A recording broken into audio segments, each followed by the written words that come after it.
My name is Arikana Chiumbori. I was born in Zimbabwe, some little village called Chivu. Came to this country to go to college on the first degree in general chemistry and a master's in organic chemistry, went on to medical school. Then did a residency in general surgery and family medicine, practiced medicine for 25 years until one night. Around 3 a.m., a phone call comes in and says, Doc, the African Union ambassador to the United States has resigned. She was going to be running for president of her country, and that we would want you to be the next African Union ambassador to the United States. Now keep in mind, I am a scientist through and through. So who in their right mind would want me to become an ambassador in Washington? I thought that was a joke and it was laughable. Well, I fought it for about 6 months, but because being an African, after a while I had to listen to my elders. So I figured, okay, if you think you're putting a joke on me, the joke is on you, because I'm gonna only go to Washington for 6 months and then I'll come back. And I'll tell my elders that I tried, but I couldn't do it. But something happened during the first 4 to 5 months. And mind you, I'm staying in a hotel because I knew I wasn't going to get into a contract, renting or buying, that I wasn't going to last.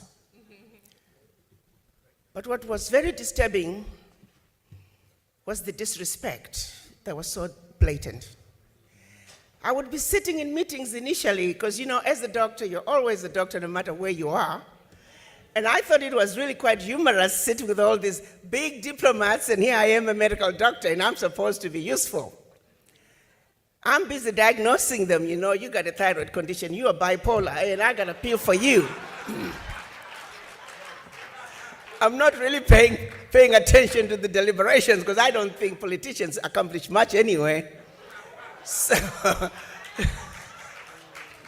it was more important to diagnose them and their medical conditions. But every now and then somebody will say something and I'm like, wait just a minute, did they just say that? And one particular event, there was a whole team of African ministers and one particular leader of a particular department in Washington started raising their voice and screaming and yelling at them. You Africans, you will never speak with one voice. This document over here is going to be a piece of paper 20 years from now. I said, okay. So we got all the ministers here. Somebody say something. It wasn't my show. I was like third, how you sit, you got your team leader, and then according to rank, I was number 3. So clearly I wasn't supposed to speak. I waited for those who were supposed to speak. They did not. More and more of those situations became apparent to me. And I remember 5 months into my stay in Washington, I called home and I said, well, you know what, guys, I'm going to hang around a little bit longer. There were a few, that needed a good kicking. And that I was going to hang around until they ran me out of Dodge, and that's exactly what happened.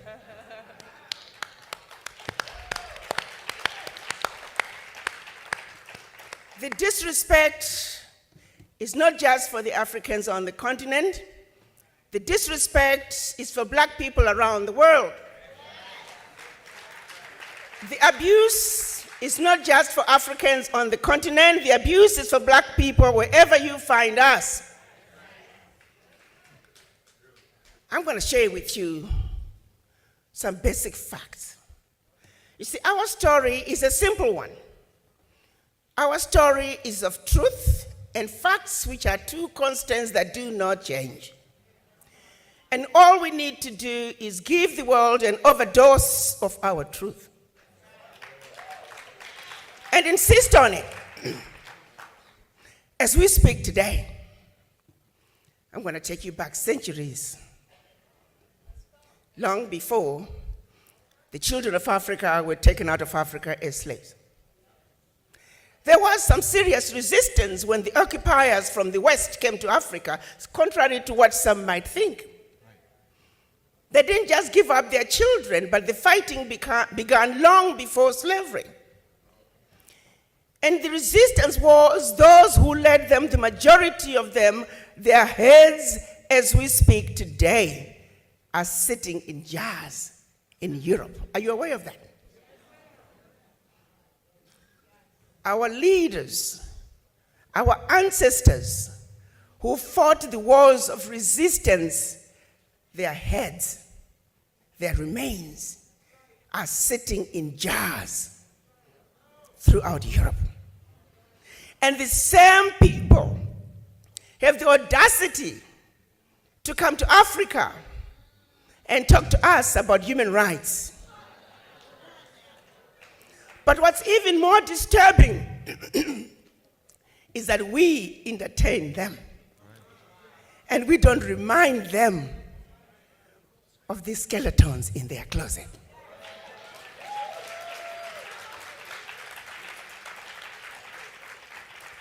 As we speak today, the priceless artifacts that they stole from all over Africa are sitting in their museums throughout Europe. And when you and I, when we visit Europe, we pay to see what belongs to us. Evidence of theft, evidence of murder on display in plain sight. As we speak today, black people are listed as 3/5 of a human being in the US Constitution. As we speak today, the redlining continues. As we speak today, African countries are being made to pay ridiculous interest rates on loans that they should not be paying for. As we speak today, reparations are due.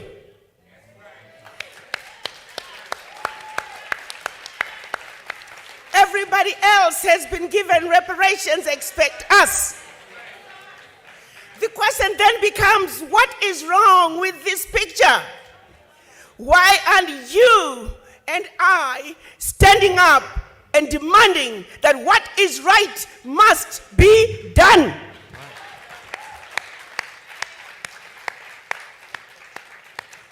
I can tell you why. Because no other race would stand for a minute what is being done to us. How long do you think a finger of a British soldier lasts in Zimbabwe? How long do you think a thumb of a German soldier lasts in Namibia? Not even a minute. They would storm in, kill hundreds, if not thousands of people just to recover that one finger. Why is it that we are unable to come together and speak our truth and demand that what needs to be done must be done?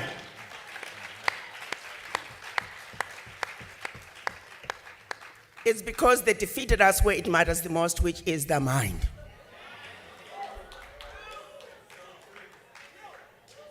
It started with the missionaries in Africa long before slavery.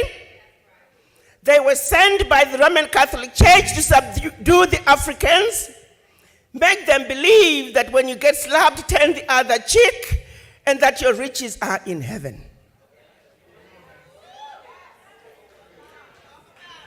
So by the time they followed with the colonizers to reap and rape Africa, we were already brainwashed. We were meant to believe everything African was bad and undesirable, and everything European was better. And the same brainwashing continued as our children were taken out of Africa enslaved. It continued on the plantations, color gradations, light-skinned versus dark-skinned, field workers versus kitchen workers. To this day, we suffer from the legacy of slavery and the legacy of colonization. For how long are we going to continue to suffer from this affliction? For it is singularly the reason why we are not able to come together just like other races and nationalities have done in this melting pot that is the United States of America. When you ask for the voices of the Irish Americans loud and clear, Jewish Americans loud and clear, German Americans, Italian Americans, Chinese Americans, Indian Americans, their voices are loud and clear. But when you ask for the voices of us black people, you might as well go to the graveyard because we are missing in action. We were taught, we were brainwashed into not even loving ourselves as individuals, let alone each other. We were taught not to trust one another. We were taught not to believe that my brother can, my sister can, but somebody else who doesn't look like you and I is better. The question I have for all of you, just close your eyes and think about your children, your grandchildren. Is this the world you want to leave behind for them? If the answer is no, then you need to have a serious conversation with the image in the mirror. Because it is the image in the mirror that must change. It is the image in the mirror that must understand that you are sick from this affliction of the legacy of slavery. You are not sick at home. You are not sick in the doctor's waiting room. You are not sick in the hospital ward. You are sick in the intensive care.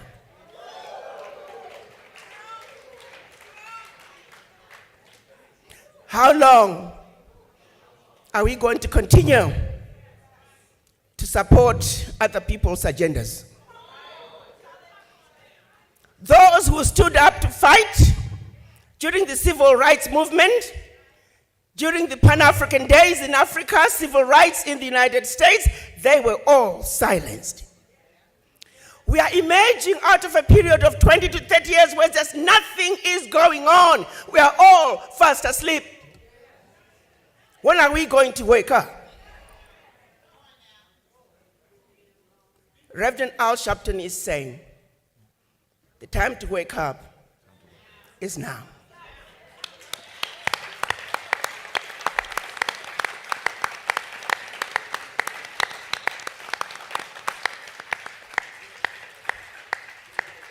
Reparations now. We know all the companies that benefited from slavery. We have their name. We have the list. They must pay. As we speak, many have pledged their contributions. Guess what's going to happen, my brothers and sisters? Because we are not organized, we will never realize those funds. And they will hide behind, oh, they are disorganized. They don't know what they are doing. I am now going to be asking Reverend Al Sharpton to lead us as we demand those reparations. We need to register a global Pan-African fund that can make sure that we have development in black communities where it belongs. Those funds must be organized. Those funds must be paid for. Reparations for black people now.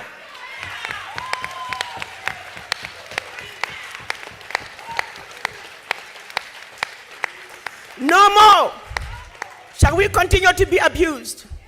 No more shall they continue to exploit our Africa. What is in Africa is our birthright, and we are going home to take it. No more shall we be told Africa is a diseased and dying continent because they are going to Africa in droves and telling you to not go there. So this moment is calling for unity of purpose. And before I leave this platform, I'm going to ask all of you to take a moment. If you love your children, if you love your grandchildren and their future, to have a serious conversation with image in the mirror. No justice, no peace. No justice, no peace. I thank you.